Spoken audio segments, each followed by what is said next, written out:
नमस्कार, good evening. आप सभी का हाई रैंक स्टडी चैनल में स्वागत है। दोस्तों, आज हम भारतीय संविधान का प्रैक्टिस सेट नंबर 9 हल करेंगे, जिसका पहला प्रश्न है, संघीय क्षेत्रों को प्रतिनिधित्व प्राप्त है। ए लोकसभा में, बी राज्यसभा में, सी दोनों सदनों में, डी उपर्युक्त में से कोई नहीं। इसका सही उत्तर है विकल्प सी, दोनों सदनों में। संघीय क्षेत्र या आपके जो केंद्र शासित प्रदेश हैं उनको दोनों सदनों में, लोकसभा में भी और राज्यसभा में भी प्रतिनिधित्व प्राप्त है। जैसे दिल्ली से आपकी राज्यसभा में 3 सदस्य जो है वो प्रतिनिधित्व करते हैं, जबकि लोकसभा में 7। इसी तरह पुदुचेरी से 1 सदस्य लोकसभा में और 1 सदस्य राज्यसभा। तो इसका सही उत्तर है विकल्प सी, दोनों सदनों में। आज का हमारा दूसरा प्रश्न है, भारत के संविधान में उद्देशिका का विचार लिया गया है। ए जर्मनी के संविधान से, बी अमेरिका के संविधान से, सी कनाडा के संविधान से, डी फ्रांस के संविधान से। इसका सही उत्तर है विकल्प बी, अमेरिका के संविधान से प्रस्तावना या उद्देशिका का विचार लिया गया है। आज का हमारा तीसरा प्रश्न है, भारत में एक नए राज्य को सृजित करने वाला विधेयक को पारित होना अनिवार्य है। ए संसद में साधारण बहुमत से तथा कम से कम 2/3 राज्यों के अनुसमर्थन से, बी संसद में साधारण बहुमत से, सी संसद में 2/3 बहुमत से तथा 2/3 राज्यों से अनुसमर्थन से, डी उपर्युक्त में से कोई नहीं। इसका जो सही उत्तर है वो है विकल्प बी, संसद में अगर कोई बहुमत साधारण बहुमत से पास होता है तो नया राज्य सृजित करने के लिए आवश्यक होता है। आज का हमारा चौथा प्रश्न है, सर्वोच्च न्यायालय ने किस विवाद में प्रस्तावना को भारतीय संविधान के मौलिक संरचना का भाग स्वीकार किया। ए बेरुबारी विवाद, बी प्रिवी पर्स विवाद, सी केशवानंद भारती विवाद, डी ए.के. गोपालन विवाद। इसका सही उत्तर है विकल्प सी, केशवानंद भारती विवाद में 1973 में सर्वोच्च न्यायालय ने ये माना कि संविधान के जो है मौलिक संरचना में संशोधन किया जा सकता है। आज का हमारा पांचवा प्रश्न है, नए प्रदेश के सृजन एवं उसकी सीमा का निर्धारण का अधिकार है। ए राष्ट्रपति का, बी प्रधानमंत्री का, सी सर्वोच्च न्यायालय का, संसद का। तो किसी राज्य की सीमा में या उसके सृजन के लिए जो है संसद की जो है मंजूरी आवश्यक होती है। संसद द्वारा ही ऐसा विधेयक पास किया जा सकता है। तो इसका सही उत्तर है विकल्प डी, संसद। आज का हमारा छठा प्रश्न है, भारतीय संघीय व्यवस्था में एकात्मक तत्व नहीं है। ए राज्यसभा में असमान प्रतिनिधित्व, बी राज्यपालों की नियुक्ति, सी न्यायिक पुनरावलोकन, डी अखिल भारतीय सेवाएं। इसका जो सही उत्तर है वो है विकल्प सी, न्यायिक पुनरावलोकन। ये एकात्मक तत्व नहीं है। बाकी राज्यसभा में असमान प्रतिनिधित्व, राज्यपालों की नियुक्ति तथा अखिल भारतीय सेवाएं ये एकात्मक तत्व हैं। आज का हमारा सातवां प्रश्न है, संविधान द्वारा मौलिक अधिकारों को लागू करने की शक्ति दी गई है। ए भारत के सभी न्यायालयों को, बी संसद को, सी राष्ट्रपति को, डी सर्वोच्च न्यायालय एवं उच्च न्यायालयों को। तो इसका जो सही उत्तर वो है विकल्प डी, सर्वोच्च न्यायालय तथा उच्च न्यायालयों को मौलिक अधिकारों को लागू करने की शक्ति प्रदान की गई है।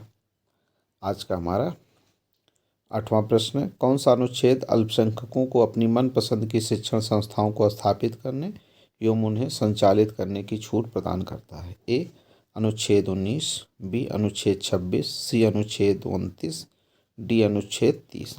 इसका सही उत्तर है विकल्प डी, अनुच्छेद 30।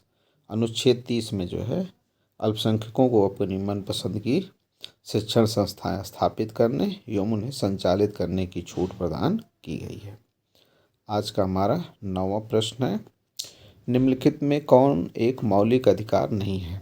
ए समानता का अधिकार, बी स्वतंत्रता का अधिकार, सी संपत्ति का अधिकार, डी धर्म का अधिकार। तो इसका सही उत्तर है विकल्प सी, संपत्ति का अधिकार जो है अब आपका ये एक कानूनी अधिकार हो गया है। 44वें संविधान संशोधन 1978 के द्वारा इसको 300 का में, अनुच्छेद 300 का में जो है कानूनी या विधिक अधिकार बना दिया गया है। बाकी आपके समानता का अधिकार, स्वतंत्रता का अधिकार और धर्म का अधिकार आपके मौलिक अधिकार हैं। आज का हमारा 10वां प्रश्न है, किस वाद द्वारा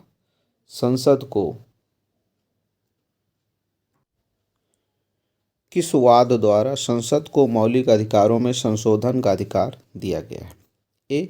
केशवानंद भारतीवाद, बी. राजनारायण बनाम इंदिरा गांधीवाद, सी. गोलकनाथवाद, डी. सज्जन सिंहवाद।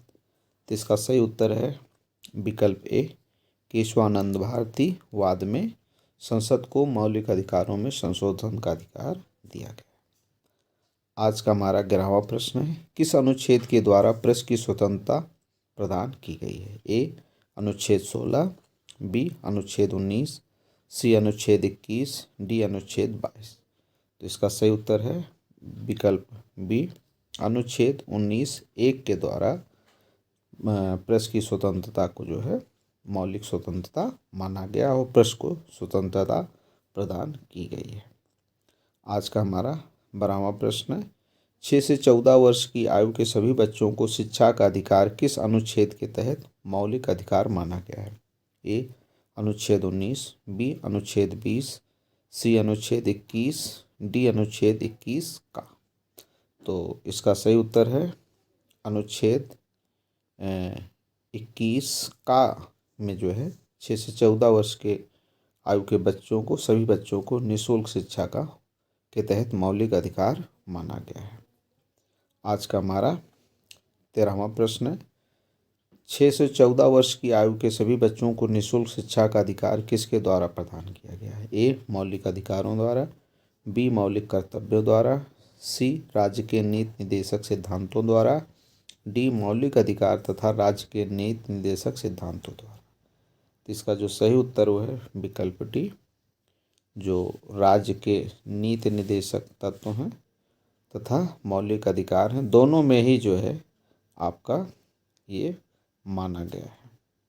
ठीक है, दोनों के द्वारा ही आपके बच्चों को निःशुल्क शिक्षा का अधिकार दिया गया है। तो इसका सही उत्तर है विकल्प डी, मौलिक अधिकार तथा राज्य के नीति निदेशक सिद्धांत। ठीक है, मौलिक अधिकार 21 का और जो राज्य के नीति निदेशक सिद्धांत वो अनुच्छेद 45 में माना गया। आज का हमारा 14वां प्रश्न है, डॉक्टर भीमराव अंबेडकर ने किस मौलिक अधिकार को संविधान का हृदय एवं आत्मा कहा है? ए. समानता का अधिकार, बी. स्वतंत्रता का अधिकार, सी. शोषण के विरुद्ध अधिकार, डी. संवैधानिक उपचारों का अधिकार। इसका सही उत्तर है विकल्प डी, संवैधानिक उपचारों का अधिकार जो अनुच्छेद 32 में है, उसको डॉक्टर भीमराव अंबेडकर ने क्या कहा है? संविधान के हृदय एवं आत्मा कहा है। और ये आपका 6ठा मौलिक अधिकार है। और आज का अंतिम प्रश्न है 15वां, निम्नलिखित में कौन मूल अधिकार के अंतर्गत नहीं आता है? ए. समानता का अधिकार, बी. अभिव्यक्ति का अधिकार, सी. दैहिक स्वतंत्रता का अधिकार, डी. संपत्ति का अधिकार।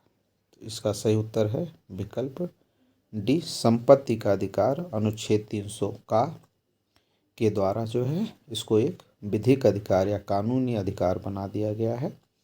संविधान संशोधन जो है 44वें 1978 के द्वारा।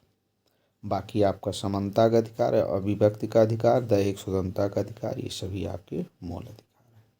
दोस्तों, आपको हमारा वीडियो कैसा लगा आप हमें कमेंट्स करके बता सकते हैं। साथ ही यदि वीडियो पसंद आया हो तो उसे लाइक और शेयर करना ना भूलें। धन्यवाद।